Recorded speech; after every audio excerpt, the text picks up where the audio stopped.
Court की अवमानना के केस में जब से प्रशांत भूषण पर मुकदमा दर्ज हुआ है और 6 महीने की सजा या 2,000 रुपये के जुर्माने की जो सज़ा उन्हें सुनाई गई है, उसके बाद से पूरा मामला बहस में है कि क्या न्यायालय की अवमानना, न्यायालय पर सवाल करना, न्यायालय की आलोचना, इसमें क्या फ़र्क है और अभिव्यक्ति की आज़ादी और कंटेम्प्ट ऑफ कोर्ट के बीच में क्या रेशियो है। तमाम तरीके के बुनियादी सवाल खड़े हुए हैं। ऐसे में एक बारीक चीज़ समझने की ज़रूरत है। ज़रूरत ये है कि क्या कोर्ट की अवमानना और जज की अवमानना में फ़र्क होता है? क्या न्यायपालिका का मतलब जज होता है? क्या जज सुप्रीम कोर्ट होता है? क्या न्यायालय का मतलब जज होता है या फिर जज भगवान होता है? इन तमाम चीज़ों में एक बुनियादी बात समझिए कि न्यायालय की अवमानना एक संस्था की अवमानना है। वो संस्था जिसे हम न्यायपालिका कहते हैं, और न्यायपालिका का मतलब वो पूरी संस्था है जो न्याय व्यवस्था को देखती है। उस संस्था में शीर्ष श्रेणी पर जो व्यक्ति होता है उसे जज कहते हैं। सुप्रीम कोर्ट में जब इस फैसले पर सुनवाई हो रही थी तो ये बात कही गई कि जो प्रशांत भूषण ने जो ट्वीट किए हैं, 2 ट्वीट, उन ट्वीट से न्यायालय की अवमानना होती है और न्यायालय की वो भावना जो लोगों के मन में है वो आहत होती है। इस पर कई लोगों ने अलग अलग तरीके की प्रक्रियाएं दी हैं। अब सवाल ये खड़ा होता है कि प्रशांत भूषण ने जो 2 ट्वीट किए थे उनमें क्या था। पहला ट्वीट ये था कि लंबे समय से न्यायालय का काम बंद था और प्रशांत भूषण का कहना था कि गरीब और तमाम पिछड़े हुए लोग जो जेल में बंद हैं उनके लिए सही व्यवहार नहीं किया जा रहा है और उस पर सुनवाई नहीं हो पा रही है। दूसरा सवाल ये करते हैं प्रशांत भूषण की, उन्होंने कहा था कि ये संविधान के लिए खतरा है। तो एक बुनियादी सवाल ये बनता है कि प्रशांत भूषण जिस समय ये आवाज़ उठा रहे थे, क्या उन्होंने न्यायालय के लिए किसी अपशब्द का प्रयोग किया? क्या किसी सुप्रीम कोर्ट के फैसले पर उन्होंने अपना विचार दिया? जब ये तमाम चीज़ें नहीं हुई तो कंटेम्प्ट ऑफ कोर्ट कैसे हो सकता है? एक बुनियादी सवाल ये भी है कि लोग बार बार ये कह रहे हैं कि ये इस तरीके के बयान बार बार अगर आते रहेंगे तो लोगों के मन में जो न्यायपालिका को लेकर के डर है वो ख़त्म हो जाएगा।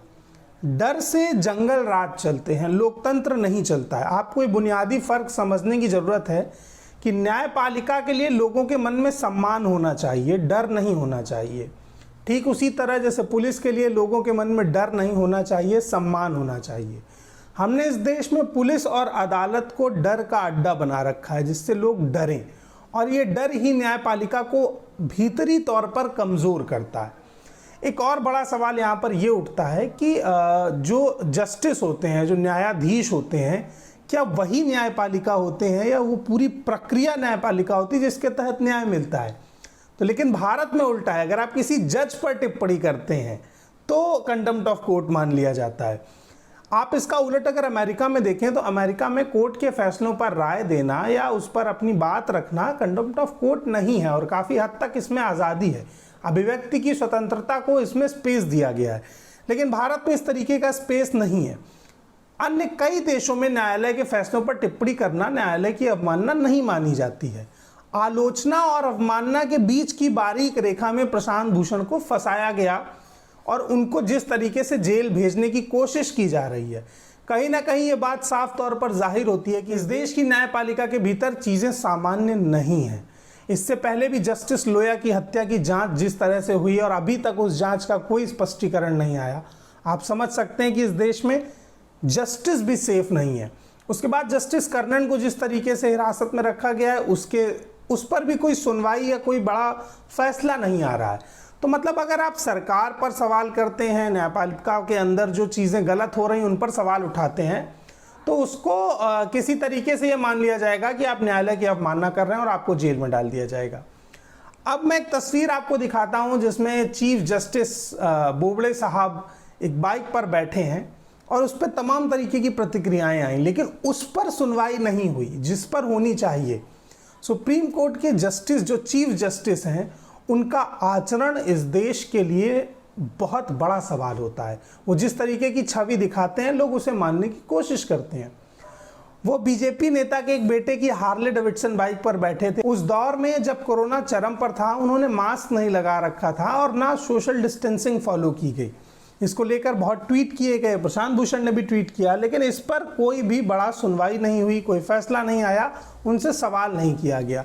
और किया भी क्यों जाता? धर्म की स्थापना के लिए कृष्ण भी घोड़े के पीछे बैठ के सारथी बने थे, तो लोगों ने मान लिया होगा कि धर्म स्थापना के लिए बोबड़े साहब भी हार्ले डेविडसन पर बैठ करके कृष्ण अवतार में आ रहे होंगे, या ऐसा मान लिया हो गया कि रूस में वैक्सीन बनी है तो जल्दी लाने के लिए वो इस बाइक पर निकल सकते हैं, या मानने वाले कुछ भी मान लेते हैं, मगर जो नैतिक पहलू होता है उसको नहीं देख पाते। नैतिक पहलू ये था कि अगर उन्होंने मास्क नहीं लगाया था तो ये कानून का उल्लंघन था, अगर उन्होंने सोशल डिस्टेंसिंग नहीं फॉलो की थी तो ये कानून का उल्लंघन था। कानून एक व्यक्ति के लिए और जज के लिए समान होने चाहिए। आपने मास्क ना लगाने पर सड़क पर पुलिस के डंडों द्वारा लोगों को बुरी तरह पिटते देखा होगा।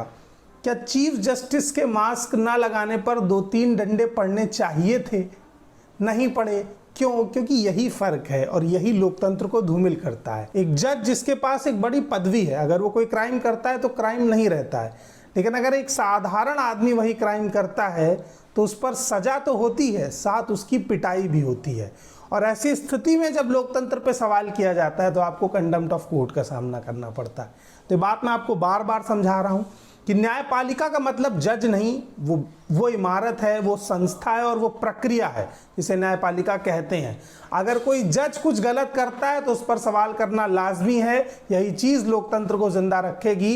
कमेंट बॉक्स में लोकतंत्र को ये ज़रूर बताइए कि आपके लिए न्यायपालिका क्या मतलब है और क्या अर्थ है। इन तमाम सवालों के साथ हमें इजाज़त दीजिए और हमसे जुड़े रहिए। चैनल को सब्सक्राइब कीजिए, बेल आइकन दबाइए और लोकतंत्र के असली मतलब को समझिए।